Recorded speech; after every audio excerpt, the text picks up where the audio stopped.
Hello everyone and welcome to the latest Future Work World podcast. My name is Barry Winkless, Chief Strategy Officer at Cpl and Head of the Future Work Institute. And I'm Elysia, Hegarty, Associate Director at the Future Work Institute. And throughout the show we're going to discuss a range of topics relating to this thing called... And we'll also interview experts to inspire you to make changes to better improve work and life.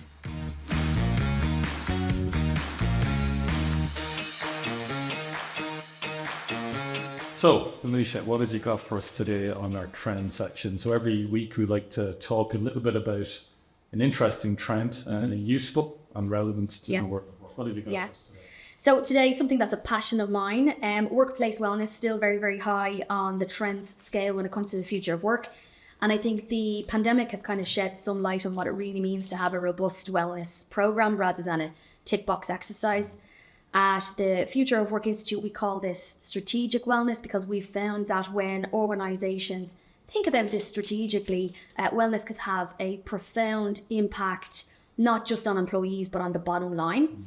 Healthy, happy employees are productive employees, and there's evidence also to show that it has a positive impact on the overall customer experience.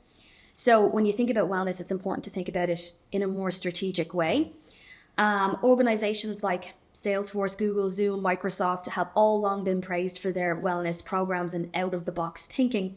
But one notable one I wanted to share today is Patagonia, so the outdoor apparel company, have been renowned for their commitment to work-life balance, employee well-being. They offer, flexible work arrangements, parents' leave policies, childcare facilities, and they also promote environmental stewardship and sustainability, which aligns with employee values and contributes therefore to their overall well-being. So the reason I like their approach and why it stands out to me is because they're thinking about it beyond the traditional physical and mental wellness, So this very much aligns with our thinking at the Future of Work Institute. We think about workplace wellness within the context of these 8 dimensions of wellness. So physical and mental, yes, but also environmental, spiritual, financial, intellectual, occupational, and organizational. So, we believe that there are many aspects that can contribute to unwellness in an organization. And so thinking about wellness in this broad context is really important for our overall well-being rather than rolling out wellness programs that we think might be beneficial for people. So just to give you one example, that we worked with a large tech organization over the last number of years, and we rolled out our diagnostic tool across these 8 dimensions of wellness. And what we really found that was contributing to their unwellness or stress amongst employees, and this was quite a diverse, multiple cultures within the organization, quite young, was that there was actually a lot of conflict on the team. And when we delved deeper in, we found it was actually cultural conflict on the teams. And so when we were building out interventions to support the wellness program, we were looking at things like, communications training, conflict resolution training, specific fun cultural days, cultural awareness training, all of these different things that therefore then had an impact on people's well-being. So again, thinking about it a little bit differently and a little bit broader than the traditional physical and mental wellness is really, really important. Yeah, it's interesting. I think the big thing, I suppose, from a leadership perspective, it's really become a core competence of leadership, right? So I know we're starting to do some work around wellness-centered leadership, and really integrating that in, for me, into the leadership curriculum is going to be really, really important in the future. Yeah. They say that, I think it was the Mayo Clinic say that your direct manager, has the biggest impact on your well-being than your family doctor. And I think that's a huge statement to be able to say, so that we, as leaders, we're having a direct impact on the well-being of our employees. And I think that it's really, really important to understand and be aware of those different things. People will work and learn and engage in multiple different ways. You can't necessarily treat everyone the same way. I like to think about, your employees are like plants. During COVID, I like to get the house, was learning about how to manage household plants in my home without killing them. To be honest, it was interesting learning about them. Some that need sunlight, some that need to be shade, some that need to be turned, watered on these days, watered less, all of these different things. And I think employees are very much the same. And I think when you're thinking about productivity, yes, you'll go and you'll learn about what makes this employee tick, what motivates that employee, and you'll communicate with them in different ways. But you equally need to know, how can I get the best out of this person without burning them out? It's not just one approach for everyone. And I think that when we think about wellness-centered leadership, we need to be thinking about how much water does that plant need, or, the different types of soil that people will, for using that analogy. Yeah. So there we go, guys. Trend for today, strategic workplace wellness. Thank you.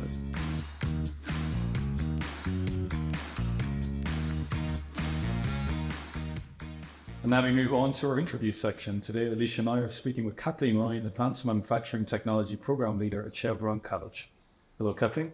Hi, Barry and Elysia, and thank you for inviting me. I'm delighted to be here. Great. Kathleen, can you tell us a little bit about your background and how you got to this role, should we say? Oh, okay. Well, originally I studied electronics engineering in the University of Limerick after I left school. And I worked in the multinational sector for about 20 years with a lot of companies like Analog Devices, Intel, Digital Equipment, a lot of the bigger names. And then I took a career break for a while for my kids. And after that, I decided to move into something that I was really passionate about. So I moved into education, into the FET sector. I was teaching further education and training. And I was teaching maths and IT initially. And then I got involved with the Elysia Association of Ireland. And I guess that's where I became aware of, neurodiversity and how people experience life when they are neurodiverse. And it's hard not to become passionate about it when you really hear about people's lives and the difficulties they encounter. So that's one of my big passions now. And then that program I was working on actually ended. And then I moved into a new role, my current role in advanced manufacturing. And I love that as well because I get to combine engineering and education. And because we're in FET, we automatically attract neurodiverse people. So I'm the program leader now on the Advanced Manufacturing Technology Technician program for KWTB. We're based in Selbridge there in County Kildare. It's a one-year program that I teach on. Excellent. And from your real-world perspective, what do you think are the skills that people need to thrive in an increasingly complex manufacturing environment? Well, advanced manufacturing now, we're in the middle of Industry 4.0 or 5.0, so there's a very wide range of technologies driving that. Everything from PLCs, robotics, 3D printing, Internet of Things, AR, VR, artificial intelligence, pneumatics, electrical systems, basically all things automation. So they're all the hardware or the hard skills, I guess, and we teach some of those in Celtech in Selbridge. But there are a lot of soft skills as well that are equally critical. So, an ability to work as an individual or as a team, the whole ability to listen to someone and to communicate, to be able to lead and also to follow, because both skills are required, to understand and to think critically and, to be empathetic, I guess, to other people's experiences. And, that whole critical thinking, always asking why, what, where, when, how, and always trying to improve, the environment or the situation that you're in. And we try and support the development of those skills on our course. But I guess, they would be it's a very wide range of skills that are needed, really. That's really interesting when I visited your place of work, too, Kathleen, in the focus on hands-on there. So how important is that? We talk a lot about, you mentioned manufacturing 4.0 and 5.0. It's quite an esoteric concept if you want to call it that. But, you're ultimately training people to your hands-on work. Yes. So how important is the hands-on, element of all of this? Oh, I think it's absolutely critical. On the course we teach, it's about 70%, 60 to 70% of the course, but it provides an absolute myriad of benefits. It allows technicians to develop their practical skills, by directly engaging with the equipment and the tools and the processes that they would be using when they're actually in the work environment. And then naturally, a lot of other skills are developed in that environment. So problem-solving abilities come to the fore because they're trying to set up equipment or build circuits, and they have to figure out, what's wrong, and then they have to work as a team, work with the people beside them. So they're developing their soft skills and their personal skills. So much comes in, and then confidence building, that occurs naturally as they go along, and teamwork, communication skills, almost everything, you can develop in that environment. I think it's absolutely critical. Yeah, and I know you have a real interest and lots of practical experience with neurodiverse people, and, having ADHD myself, I'm very passionate about that as well, particularly with learning styles. I think it's really important, as you say, that hands-on experience is really important, particularly I think for people who learn and like to learn differently, and maybe traditional class-based classes can be challenging. So I love that aspect to us. But what do you believe are maybe the superpowers that they bring to the workplace, and how can you make sure that we properly harness them? Well, neurodiverse people naturally possess a diverse range of thinking and problem-solving skills. And this is the potential to push the boundaries of innovation and productivity, which is what advanced manufacturing is all about. But harnessing these powers, is not an easy task. I suppose, first of all, we have to be aware of their existence and be accepting of them, which we're not doing a great job of at the moment, I would think. Many people who are neurodiverse feel a real stigma about their condition, and I'm using that word loosely, but that's how they would often describe it. I think we need to see it more as a natural part of human diversity and not, as a disability.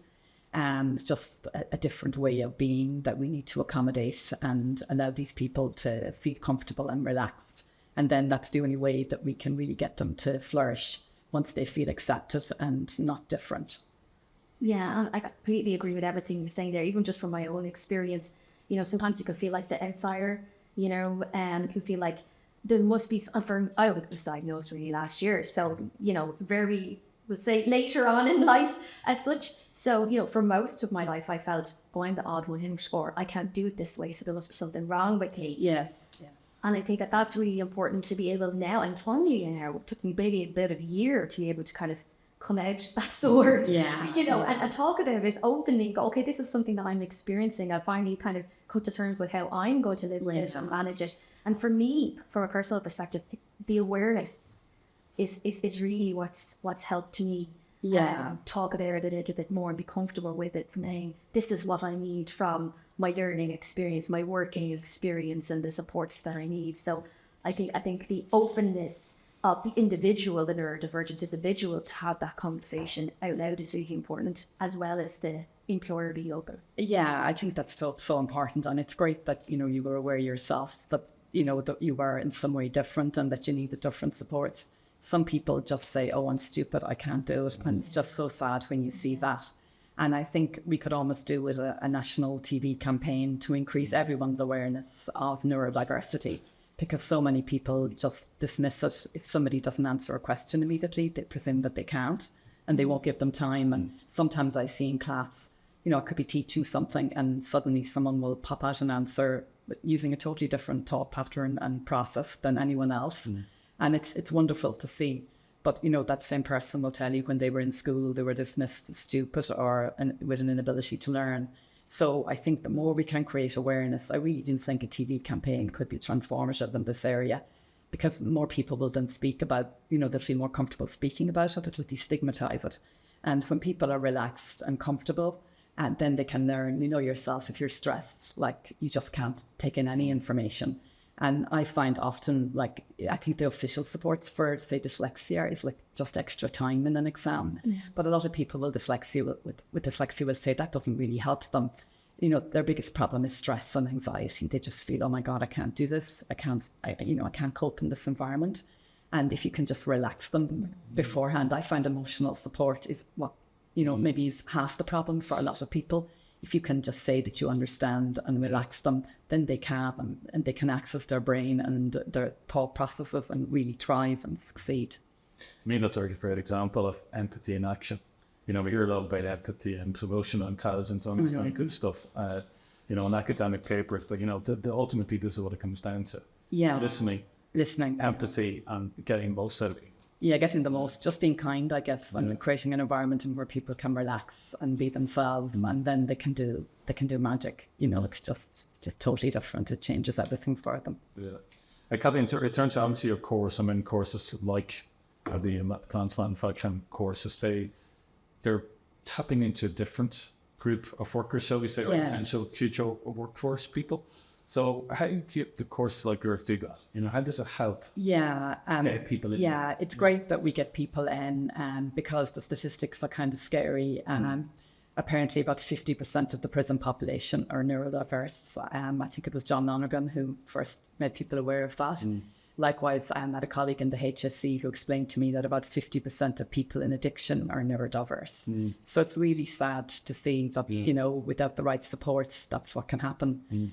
A lot of people who are neurodiverse end up in FET. Many of them aren't aware. It's often described as a middle-class ailment because often it's only the middle class that can afford to get a diagnosis.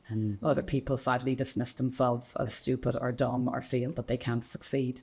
So FET naturally seems to attract people onto their courses. I think it's a very supportive environment. Our classes are small. A lot of our tutors are very kind. We're lucky we have a group of engineers who come from industry, but they've also, you know, very kind, supportive people as well. And that environment is so important. So people are drawn into the smaller classes, the practical nature of the course, and just that kind of holistic support that we provide, like, you know, we might help with organizational skills, interview skills, anything really that somebody, any gap that we see, we try and fill it. We try and prepare people for the workforce in whatever it takes, whatever they need, we try and fill those gaps. So I think that makes people feel more comfortable and supported and draws people in. And then we're lucky then that the nature of our program with the practical content and the fact that we have experience with neurodiversity already just really helps people to thrive on our program.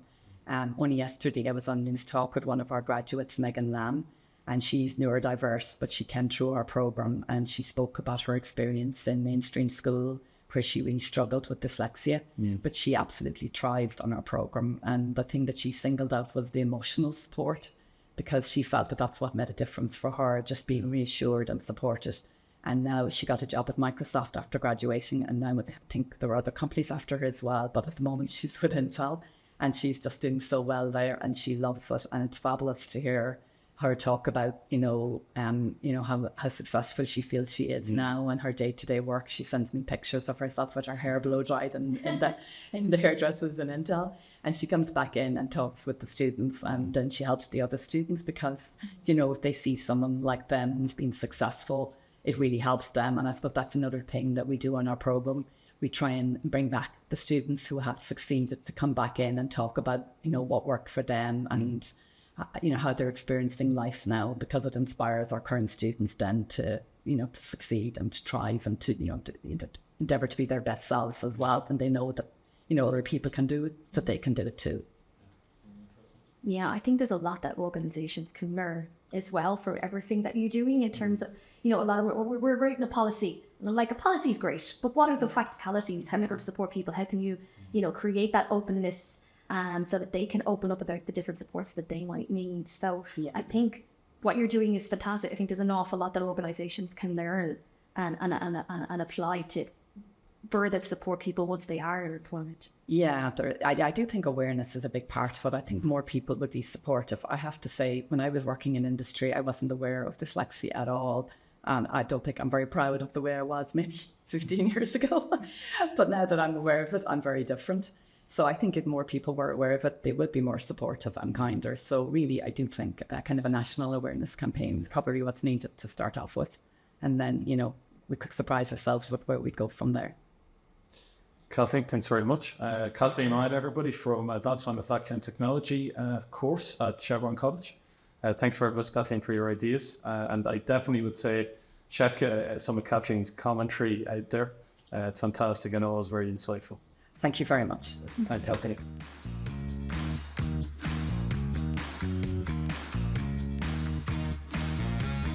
And this is the part of the show now where we talk about an artifact of the future. So this may be a concept or a physical item that may exist over time. So Barry, what have you got for us today?